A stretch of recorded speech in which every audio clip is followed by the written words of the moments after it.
Selamat pagi teman-teman semuanya. Pagi. Gimana kabarnya, sehat atau enggak? Alhamdulillah sehat. Baik, di sini saya akan memperkenalkan diri lagi. Sebelumnya udah nambah kan pas di pertemuan pertama kemarin, kalau misalkan teman-teman masih ingat. Masih. Baik, saya akan mulai perkenalan diri dulu. Perkenalkan, nama saya Nathan Arief. Saya dari jurusan MSDM, yaitu merupakan mahasiswa Politeknik Ketenagakerjaan tahun 2022. Nah, sebelum saya melanjutkan ke materi, terlebih dahulu, kan teman-teman kita kan pas minggu kemarin ada yang nggak datang nih. Coba perkenalan diri dulu. Perkenalkan, nama saya Stephen. Saya kuliah di Politeknik Ketenagakerjaan jurusan MSDM. Baik, sebelum kita mulai materi kita pada hari ini, terlebih dahulu saya absesi dulu ya. Baik, di sini saya absesi dulu. Najwa hadir? Hadir. Amelia hadir? Hadir. Stephen hadir? Tasya? Lagi berhalangan Pak. Berhalangan ya? Ada soal izinnya nggak? Duh, kurang tahu Pak. Dia cuma bilang izin aja kan ada. Oke, terima kasih. Berarti yang hadir 3 orang dan yang nggak hadir, yang absen 1 orang. Oke, baik, kita lanjut ke selanjutnya. Baik, sebelum saya memaparkan materi, di sini ada safety net. Yang pertama itu gempa bumi. Apabila ada gempa bumi, nanti titik kumpul kita keluar dari sini. Titik kumpulnya itu di depan pos satpam. Nah, yang kedua itu kalau darurat, misalkan ada teman kita yang pingsan atau gimana, kita harus tanggap darurat, kita harus tolong dia mau gimana pun posisi kita berada. Nah, yang ketiga alarm darurat. Nah, misalkan alarm di ruangan ini bunyi menandakan ada darurat, nanti kita langsung keluar cari tempat yang aman. Teman-teman pernah ngerti semua? Siap ya Pak. Ada yang perlu ditanyakan dari ini? Paham Pak. Aman. Baik, di sini selanjutnya ada kontrak belajar. Di yang pertama itu dilarang memotret. Maksudnya di sini selama pembelajaran saya nanti dilarang memotret atau main handphone. Nah, yang ketiga itu dilarang merokok di ruangan ini. Dilarang keras ya merokok, teman-teman. Apa teman-teman ngerti semua? Mengerti. Baik, di sini ada persepsinya. Tujuan saya memaparkan materi ini yaitu untuk membangun pemahaman yang kuat tentang komputerisasi manajemen sumber daya manusia dan perangkat lunak yang digunakan dalam prosesnya. Dalam presentasi ini kita akan membahas secara terstruktur ya teman-teman. Baik, di sini ada judul materi dan unit kompetensinya.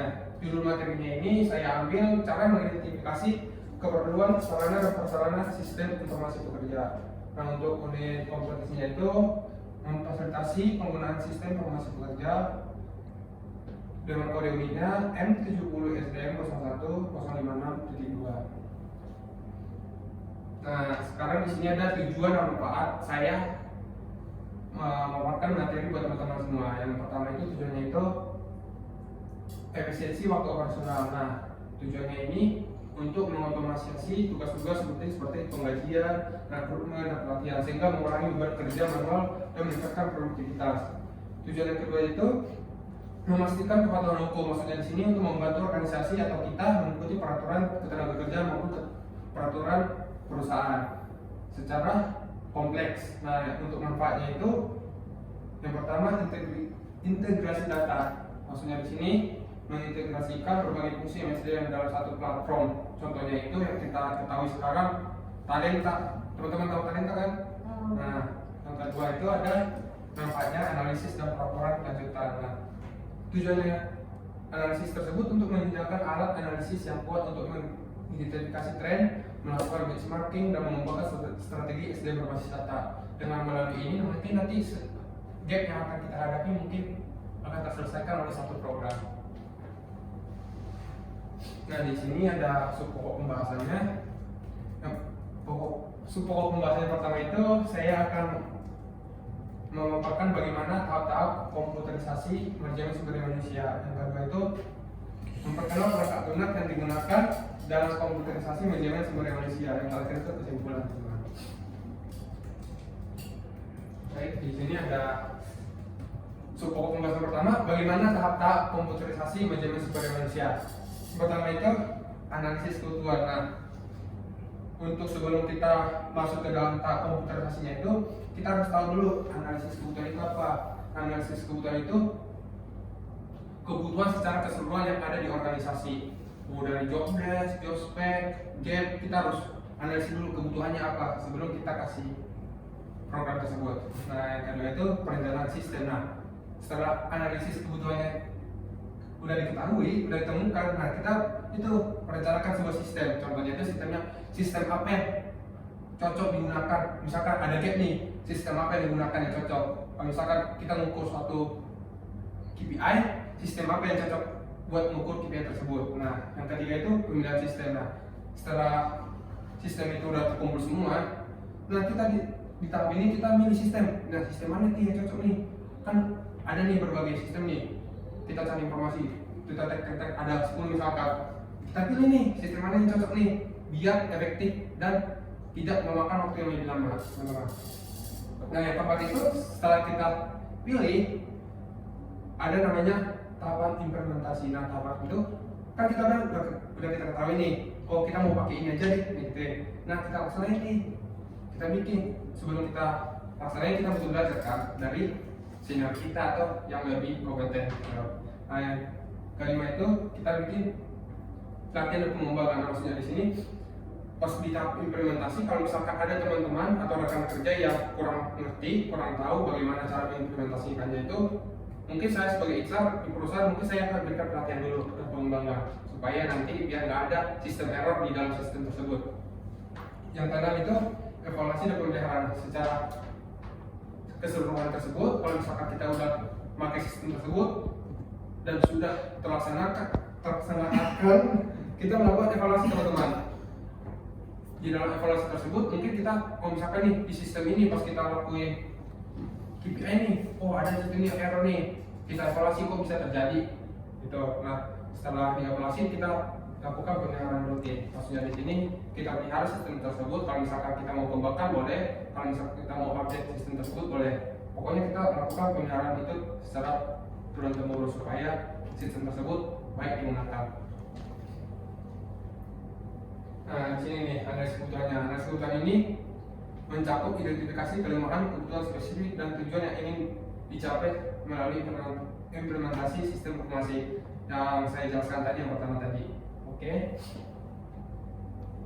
Yang kedua, perencanaan sistem. Nah, pada tahap ini organisasi atau perusahaan harus menentukan infrastruktur IT yang dibutuhkan, alokasi sumber daya manusia dan keuangan, jadwal implementasi serta risiko yang terkait dengan proyek tersebut. Nah, sebelumnya kan tadi saya sudah jelaskan, pokoknya secara keseluruhannya itu sistem teknologi apa yang mau kita pakai, sistem seperti apa yang mau kita gunakan di dalam suatu perusahaan tersebut.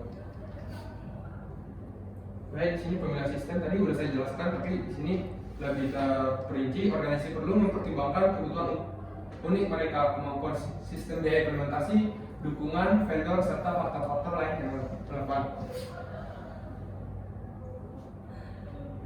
Nah, di sini ada implementasinya juga. Implementasinya itu juga mencakup migrasi data. Maksudnya migrasi itu pemindahan data atau masuknya data, dan bisa juga keluarnya data sistem lama ke sistem baru. Pelatihan karyawan tentang cara menggunakan sistem baru dan integrasi dengan sistem yang sudah ada di organisasi. Maksudnya di sini kita bisa menggunakan sistem yang sudah ada sebelumnya, tapi kalau misalkan ada yang lebih baik lagi, kita boleh update yang lebih baik lagi. Nah, di sini ada pelatihan pengembangan. Pelatihan penggunaan merupakan komponen kunci dari suksesnya implementasi sistem informasi manajemen SDM. Yang terakhir yang tadi, evaluasi dan pemeliharaan. Maksudnya di sini teman-teman, organisasi harus secara teratur mengevaluasi kinerja sistem untuk mengidentifikasi rasa area yang memerlukan perbaikan atau peningkatan. Maksudnya di sini tadi kita kan udah jelaskan nih evaluasinya nih. Pokoknya kalau setelah kita melakukan evaluasi, kita harus melakukan pemeliharaan rutin. Maksudnya di sini supaya kita bisa sistem tersebut kita jaga dengan baik, teman-teman. Nah, sebelumnya ada yang mau ditanyakan dari pokok pembahasan pertama tadi? Kalau misalkan ada, raise hand teman-teman. Cukup jelas Pak. Kalau nggak gini aja, kalau misalkan ada teman-teman yang janggal yang mau ditanyakan langsung tunjuk tangan aja teman-teman. Baik, yang kedua, sekarang kita masuk ke subpok pembahasan kedua. Memperkenalkan perangkat lunak yang digunakan dalam komputerisasi manajemen sumber daya manusia. Nah, sebelumnya teman-teman tahu nggak perangkat lunak yang digunakan dalam komputerisasi manajemen sumber daya manusia itu tersebut? Bagaimana tuh? Tahu nggak teman-teman? HRIS. Betul sekali. Tapi sebelum saya menjelaskan lebih terperinci nanti,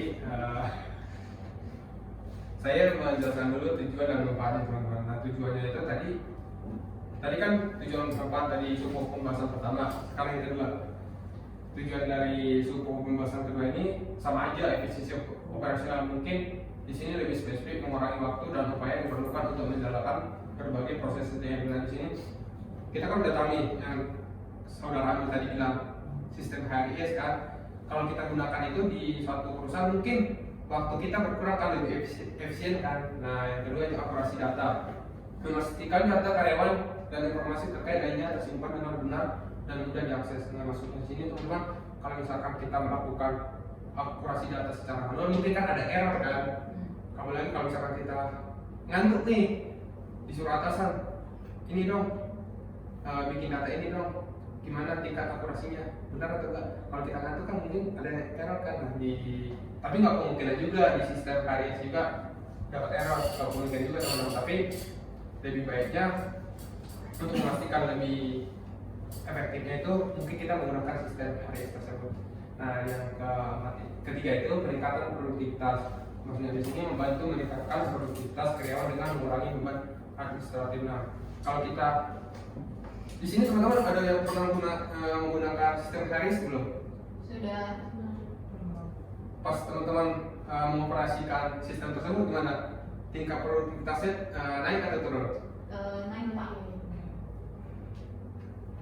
Oke, yang keempat itu pemantauan kinerja. Nah, pemantauan kinerja itu memungkinkan pemantauan kinerja karyawan secara real time dan analisis yang lebih mendalam. Nah, dari sistem tersebut kita mungkin nggak perlu ke kantor dulu, kita langsung lihat teman-teman kerja gimana. Kita udah pernah kita bisa lihatnya dimanapun dan kapanpun lewat sistem tersebut. Oke, di sini ada jenis perangkat lunak manajemen SDM. Nah, yang pertama itu sistem informasi manajemen atau HRIS. Nah, meliputi manajemen data karyawan, administrasi gaji, manajemen waktu dan lain-lain. Nah, maksudnya di sini sistem informasi manajemen itu pokoknya seluruh program-program yang berkaitan dengan MSDM itu masuk ke jenis perangkat lunak tersebut. Misalkan performance manajemen data, pokoknya pelatihan, pokoknya data-data tersebut yang berkaitan dengan MSDM masuk semua ke jenis perangkat tersebut. Nah, yang kedua itu adalah perangkat lunak manajemen kinerja, digunakan untuk mengelola siklus evaluasi kinerja, pengembangan karyawan, dan penentuan tujuan. Maksudnya di sini teman-teman, perangkat lunak manajemen kinerja itu mungkin lebih tepatnya kalau kita kan belajar sekarang KPI ya, KPI dari itu kan mengukur tingkat kinerja kan. Mungkin melalui sistem tersebut lebih efisien teman-teman, lebih cepat dan tidak memakan lebih banyak waktu. Yang ketiga itu perangkat lunak manajemen absensi. Nah, untuk melacak kehadiran teman dan absensi karyawan. Maksudnya di sini melalui perangkat lunak tersebut mungkin kita nggak perlu absensi karyawan secara manual nih. Pokoknya dengan modal sekarang, teman-teman tahu nggak yang itu absensi fingerprintnya kayak gini langsung hadir. Nah, itu sekarang teman-teman melalui ini waktu yang digunakan pasti lebih efisien dan lebih terstruktur. Nah, di sini ada beberapa poin tersebut. Yang satu, manajemen data karyawan. Dari sistem tersebut, manajemen data karyawan, mulai data karyawan secara keseluruhan itu nggak bakalan hilang teman-teman, nggak bakalan bisa diakalin. Nah, yang kedua itu rekam jejak kinerja. Nah, dari sistem tersebut, mau gimana pun proses kerja seorang karyawan tersebut nggak bakalan bisa dihilangin, nggak boleh dibohongin. Misalkan kayak gini, saudara Nasma nih hadir hari ini, tapi hadirnya itu cuma sekedar hadir doang, setengah hari langsung pulang.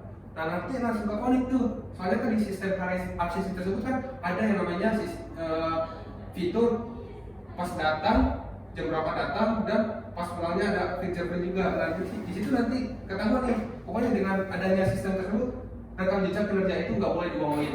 Ada rekam jejak teman-teman.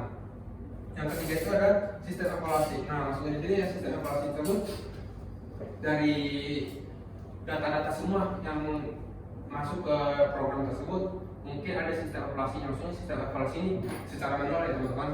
Soalnya kan nggak mungkin kan program yang mengevaluasi program juga nggak mungkin kan.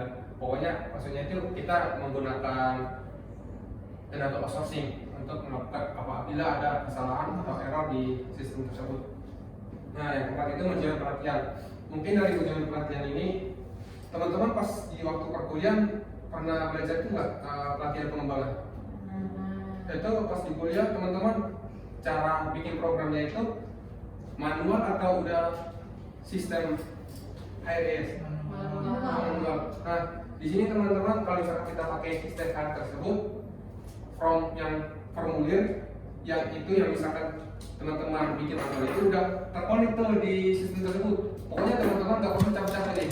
Kalau misalkan pokoknya tinggal isi nama nih, udah isi nama, tentukan kalian misalkan masuk program ke ambil nih, tinggal ketik aja tuh, ambil ini langsung terkonek ke nanti. Nah yang kelima itu ada manajemen teman-teman take buat manajemen kompensasi. Maksudnya itu manajemen kompensasi tersebut dari sistem tersebut itu misalkan nih kan tadi kan rekam jejak kinerja kan nggak boleh dibohongin. Nah ada korelasinya teman-teman ke poin yang ini. Maksudnya disebut korelasinya tersebut kalau misalkan nih Nasu nih dalam 1 bulan nih nggak itu bukannya nggak hadir, nggak pernah melanggar, nggak pernah telat, nggak pernah ini kan terkoneksi kan ditekan mungkin. Nah dari manajemen kompensasi kita kasih insentif bagaimana. Tapi program tersebut kita bikin insentifnya itu misalkan di perusahaan saya tempat kerja tadi, program ini dilaksanakan sekali 2 kali dalam setahun teman-teman. Sebelumnya ada yang mau ditanyakan? Jelas Pak, lebih jelas. Terima kasih, kita lanjut. Nah di sini ada tantangan dan hambatan dalam komputerisasi manajemen SDM. Nah, tadi kan dari awal sampai sebelum ini kayak manfaat ya, manfaat dan bagaimana cara mengimplementasikan sistem tersebut. Nah di sini ada tantangannya itu mungkin yang pertama biaya implementasinya itu. Maksudnya biaya implementasinya kan kadang-kadang kan teman-teman kan misalkan ada program HRIS baru di perusahaan tempat kerja kalian, mungkin kan kalian kan belum nggak ngerti kan cara makainya gimana. Mungkin perusahaan itu mengeluarkan biaya pelatihan untuk mengimplementasikan program tersebut. Pokoknya perusahaan harus rela mengeluarkan biaya kosnya itu untuk karyawannya untuk supaya bisa menggunakan sistem tersebut. Yang kedua itu keamanan data. Maksudnya keamanan data itu tersebut kan kita nggak tahu tiba-tiba listrik mati. Kalau misalkan kita udah ngisi data nih, tiba-tiba listrik mati, kita nggak tahu kan kalau listrik mati dan bencana itu data kita nggak tahu kapan. Nah di sini mungkin salah satu itu hambatannya itu. Tapi kita doain dari segala bencana itu dijauhi dari tempat kerja kita teman-teman. Yang ketiga itu perubahan budaya organisasi. Mungkin perubahan budaya organisasi tersebut dari sistem tersebut.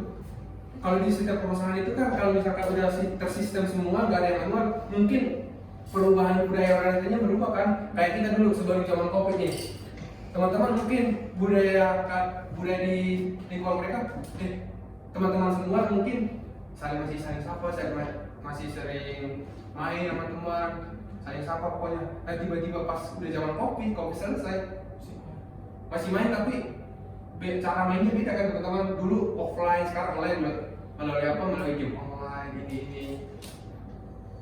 Baik, sebelumnya ada yang mau ditanyakan? Ya Pak. Oke. Di tantangan kedua itu kan ada keamanan data ya Pak. Sedangkan itu aja hambatannya adalah keamanan data itu kan udah hal yang paling penting. Kayak udah tantangan yang paling sulit ya Pak. Ya. Nah, kenapa perusahaan tetap mau pakai ini Pak? Kalau emang ternyata Sistem itu, dulu. ya. Oke. Sebenarnya itu keamanan datanya itu terhambat gara-gara bencana alam banget. kita kan nggak tahu kan bencana alam itu datang. Kalau misalkan di gempa bumi, pasti otomatis listrik mati kan. Nah tapi solusinya ada teman-teman.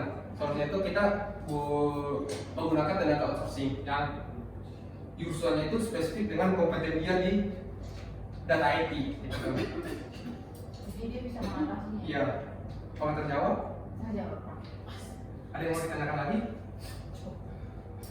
Gimana Mas Ben? Baik, di sini ada aplikasi teman-teman. Coba kalian scan dulu, nanti jawabannya di sini teman-teman. Pokoknya scan biar visualnya terlihat dan teman-teman jawab di sini. Ini.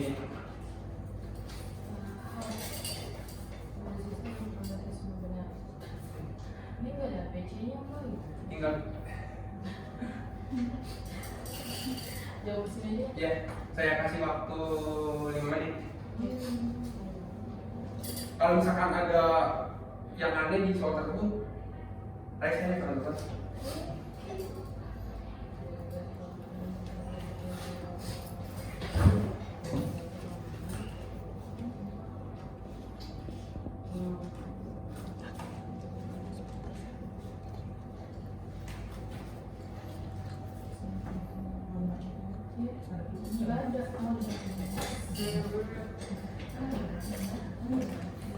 Nggak ada.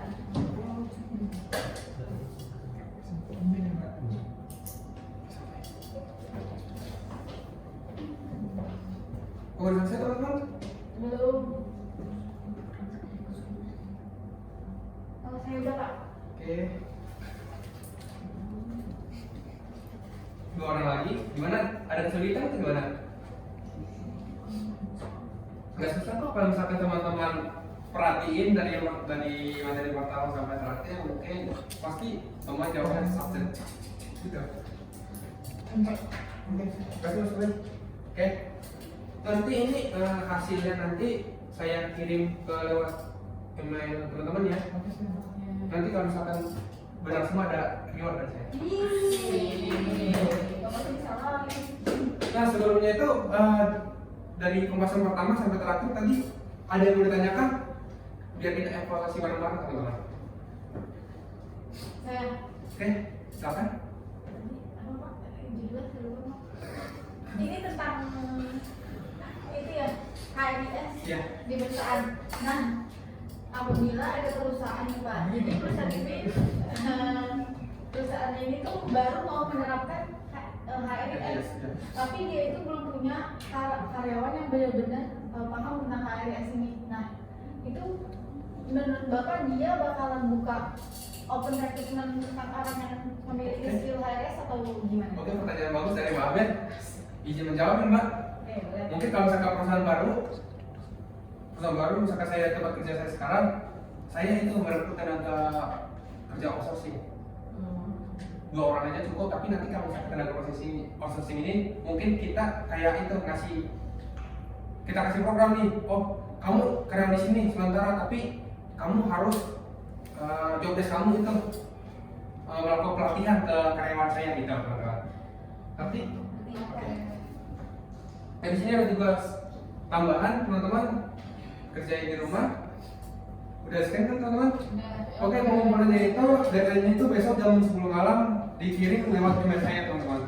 Jangan lupa ya teman-teman. Nah kesimpulannya itu dari materi pertama itu menekankan pentingnya menggunakan perangkat lunak dalam komputerisasi manajemen SDM untuk meningkatkan efisiensi dan efektivitas organisasi dan mendorong organisasi untuk mempertimbangkan investasi dalam teknologi ini sesuai dengan kebutuhan dan kemampuan mereka. Oke teman-teman, thank you semuanya udah datang semua di materi pelatihan saya pada hari ini. Sebelum meninggalkan ruangan ini, apabila ada sampah atau gimana, tolong diambil teman-teman, buang sampah pada tempatnya supaya ruangan ini tertata dengan rapi dan bersih teman-teman. Siap. Oke, saya tutup kegiatan hari ini. Wassalamualaikum warahmatullahi wabarakatuh.